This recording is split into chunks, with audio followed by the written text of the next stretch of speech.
A ver, pensemos en algo.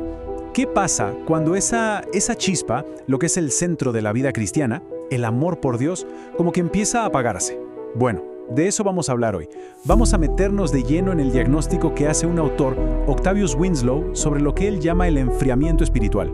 Y créanme, este es un tema que va directo al corazón de la fe.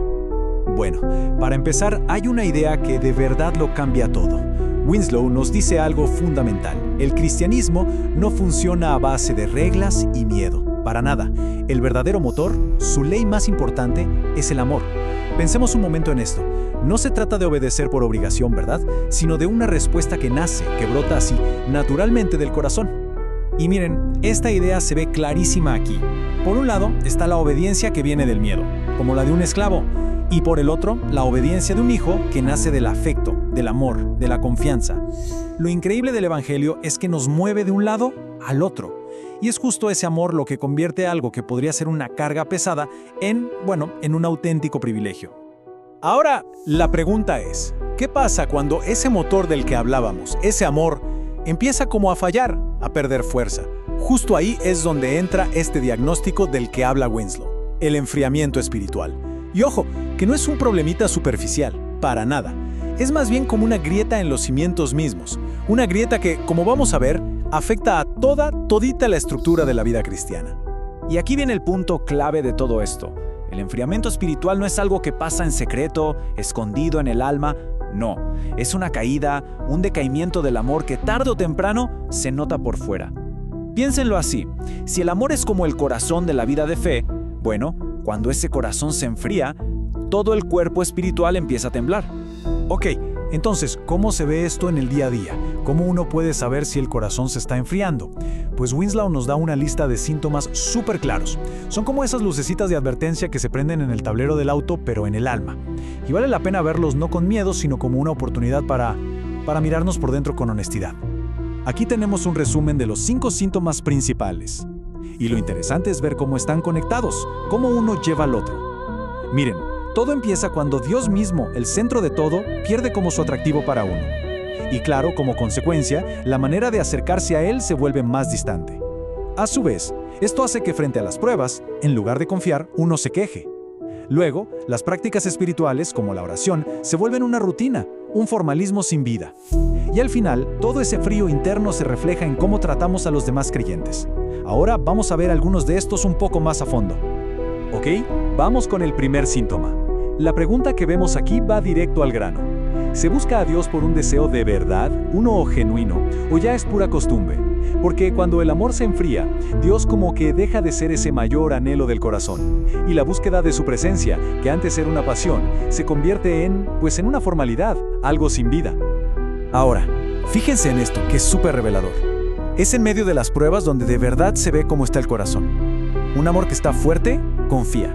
Confía en la mano de Dios, incluso cuando las cosas se ponen difíciles. Pero un amor que está débil, ¿qué hace? Murmura, se queja y ve la disciplina de Dios como si fuera un castigo, algo hostil, en vez de verlo como el cuidado de un padre que ama. Y aquí va otro indicador clave, el formalismo. La pregunta es muy directa. La comunión con Dios, ¿se siente como un deber que hay que cumplir o como un privilegio que se puede disfrutar? Porque, cuando orar o leer la Biblia se sienten como puntos en una lista de pendientes, esa es una señal de alerta. Un corazón que se está enfriando puede pasar días enteros sin una conexión real con Dios y lo más triste es que ni siquiera se inmuta por eso. Y bueno, este último síntoma es como la prueba de fuego. La lógica que usa Winslow es potentísima. Dice que la relación con los demás creyentes es básicamente el termómetro de nuestro amor a Dios. Así de claro, los hermanos en la fe son la imagen visible de Dios. Entonces, si hay frialdad hacia ellos, ¿cómo es posible decir que el amor arde por el Dios invisible? Simplemente no se puede, es imposible. Muy bien, ya vimos los síntomas. Ahora vamos a escarbar un poco más hondo, a meternos en las raíces del problema. O sea, ¿qué es lo que causa este declive espiritual? Winslow identifica dos fuerzas principales que se oponen al amor a Dios. Y aquí están. Por un lado, está el amor al mundo. O sea, las preocupaciones, los placeres, las cosas materiales. Todo eso que empieza a pelear por el primer lugar en el corazón. Y por otro lado, está la idolatría de la criatura. Esto pasa cuando le damos a una persona, a una relación, incluso a un ministerio, el lugar supremo en el corazón. Un lugar, un trono, que solo le pertenece a Dios. Uf, esta cita es de verdad fuerte. Winslow no se anda con rodeos, va directo al punto.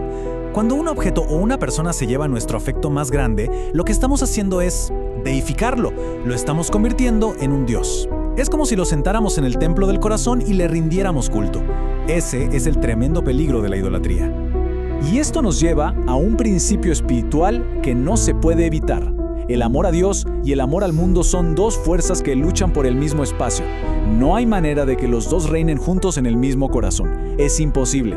Al final, inevitablemente uno va a terminar empujando al otro. Pero ojo, el diagnóstico no es el final del camino. Aquí no hay lugar para la desesperanza, para nada. Ahora llegamos a la parte, yo diría, más importante. La solución, el camino de regreso. Winslow no nos deja ahí, con el problema en las manos. Nos muestra una ruta súper clara y bíblica para reavivar ese primer amor. Y la solución se puede resumir en estos 3 pasos. A ver, primero, crucificar la causa. ¿Qué significa esto? Identificar ese ídolo, ese amor al mundo que se metió y llevarlo a la cruz de Cristo para que muera ahí. Segundo paso, mantener la mirada fija en la cruz. Es ahí donde vemos de cerca el amor de un Salvador. Y tercero, que es fundamental, honrar al Espíritu Santo. O sea, reconocer con toda humildad que solo Él tiene el poder para derretir un corazón de hielo. No se trata de nuestra fuerza, es su obra. Miren, esta es la cura definitiva para un corazón que se ha enfriado. Si la confianza en el amor de Dios se siente débil, la receta es volver a la cruz. Es que ahí, en la cruz, es donde el amor de Dios está escrito con letras gigantes, de la forma más clara, más poderosa e innegable que existe. La cruz es la prueba máxima de su afecto. Y esta promesa es como un ancla para el alma. Piénsenlo, no importa qué tan lejos uno se haya ido, ni cuántas veces le haya dado la espalda. Dios, como dice esta frase, nunca ni un solo momento nos ha dado la espalda a nosotros. El camino de regreso siempre está abierto. Su gracia está ahí, esperando. La invitación no puede ser más simple, volver. Y cerramos con esta pregunta que es más bien una invitación. El amor de Cristo no es un charquito de agua, es un océano, uno que no tiene fondo. La respuesta a un corazón frío no es tratar de generar calor por nuestra propia cuenta. No, la verdadera respuesta es volver a sumergirse en la inmensidad de su amor. Así que la pregunta queda en el aire. ¿Por qué no habríamos de sumergirnos en él?